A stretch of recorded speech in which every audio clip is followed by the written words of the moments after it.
Di suatu kecamatan di Provinsi Sulawesi Selatan, yaitu Wasuponda, menyimpan cerita tentang suku Padoe, yaitu salah satu suku yang mendiami daerah Luwu Timur. Di Wasuponda, yang terletak sekitar 43,3 km dari ibu kota Kabupaten Luwu Timur, berdiri sebuah rumah adat sebagai simbol kehadiran suku Padoe di daerah ini. Raha Hada Padoe, atau disebut dengan Rumah Adat Padoe. Assalamualaikum warahmatullahi wabarakatuh.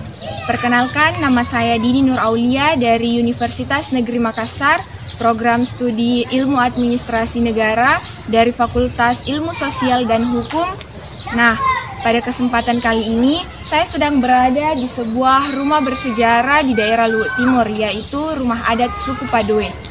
Rumah Adat Suku Padoe merupakan simbol kehadiran adanya suku adat, yaitu suku Padoe di daerah Luwu Timur. Dari atas rumah ini, kita bisa melihat pemandangan daerah Wasuponda. Di dalam rumah adat ini berisikan alat-alat yang digunakan pada zaman dahulu. Ornamen dari rumah ini menggunakan kayu yang dicat dengan warna coklat. Rumah adat ini memiliki beberapa jendela sebagai tempat sirkulasi udara. Adapun benda-benda yang digunakan pada zaman dahulu oleh masyarakat suku Padoe yaitu baso. Baso merupakan alat yang digunakan oleh kaum pria suku Padoe, dan untuk kaum wanita dinamakan baki. Baso dan baki merupakan alat yang digunakan pada zaman dahulu. Nah, ada juga taru momoli atau taru-taru. Wadah ini bersifat multifungsi. Salah satu fungsinya yaitu digunakan sebagai tempat untuk memasak sayur atau wadah tempat sayur. Nah, wadah ini merupakan tempat untuk memakan makanan khas yaitu kapurung. Selain itu, juga terdapat dalika hulo yang di dalam bahasa Padoe berartikan pelita atau lilin yang menggunakan damar. Salah satu yang menjadi daya tarik dari rumah ini yaitu atap terbuka di sisi kanan dan kiri. Menurut narasumber, atap ini bersifat multifungsi, yaitu dahulu digunakan sebagai tempat menjemur dan juga digunakan sebagai sirkulasi udara, serta digunakan untuk melihat situasi ketika ada musuh yang datang.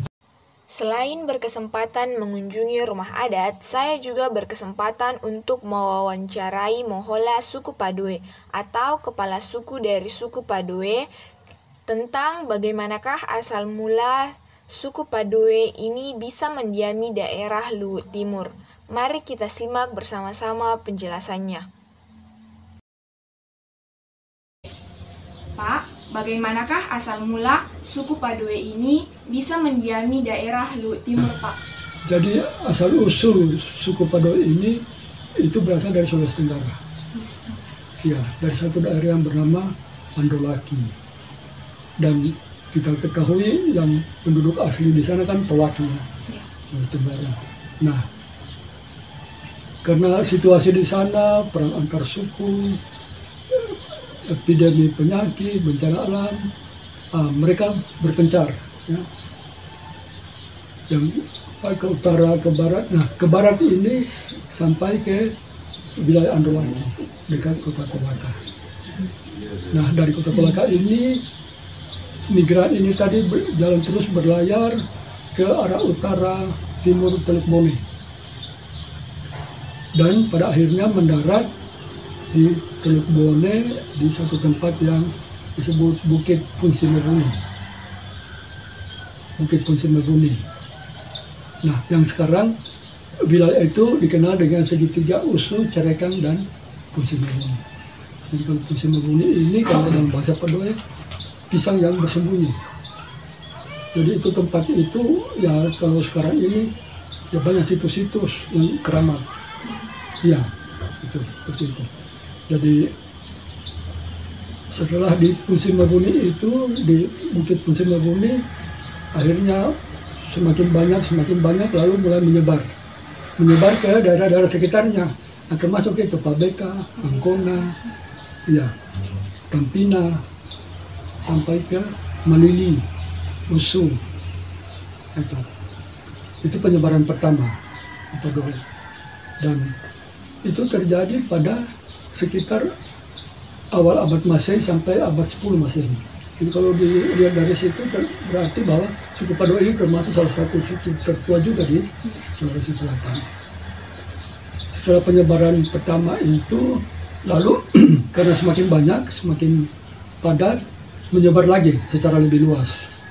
Nah, itu ke Kawata. Ya, Kawata itu di situ pusat peradaban Padoe pertama kali. Jadi dibuatlah kampung di situ di Kawata, dan kemudian menyebar secara luas ke sini. Ya, Sulawesi, Posiponda, Togo, Mulio, Pawundula, Liokam, Matompi, Timampu, Kabarano, nah sampai sekarang ini seperti itu. Ya, itu penyebaran kedua. Ya, secara singkat seperti itu.